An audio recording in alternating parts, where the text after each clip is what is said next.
సినీ పరిశ్రమలో సెంటిమెంట్లు ఎక్కువ. అవి పాజిటివ్ అయినా అయ్యుంటాయి, నెగిటివ్ అయినా అయ్యుంటాయి. ఏదైనా నెగిటివ్ సెంటిమెంట్ కనిపిస్తే వెంటనే బ్రేక్ చేయాలని చూస్తారు. పాజిటివ్ సెంటిమెంట్ అలాగే కొనసాగిస్తారు. యువ కథానాయకుడు శ్రీ విష్ణుకు ఒక పాజిటివ్ సెంటిమెంట్ ఉంది. తన క్యారెక్టర్లకు రాజు అనే పేరుంటే ఆ సినిమా హిట్ అవుతుందని, తనకు మంచి పేరు తెస్తుందని అతను నమ్ముతాడు. శ్రీ విష్ణు తొలిసారి హీరో పాత్ర పోషించిన సినిమా ప్రేమ ఇష్క్ కాదల్. ఇందులో అతడి పాత్ర పేరు రాయల్ రాజు. ఆ సినిమా కమర్షియల్ గా పెద్ద సక్సెస్ సాధించలేకపోయినా విమర్శకుల ప్రశంసలు అందుకుంది. శ్రీ విష్ణు అంటే ఏంటో జనాలకు తెలిసింది కూడా ఆ సినిమాతోనే. అందులో రాయల్ రాజు పాత్రకు మంచి పేరొచ్చింది.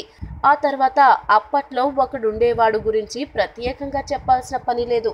ఇందులో శ్రీ విష్ణు క్యారెక్టర్ పేరు రైల్వే రాజు.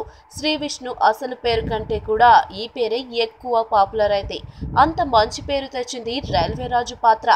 ఇప్పుడిక మరోసారి శ్రీ విష్ణు రాజుగా రాబోతున్నాడు. నిన్న ఉగాది కనుకగా రిలీజ్ అయిన శ్రీ విష్ణు కొత్త సినిమా నీది నాది ఒకే కథ.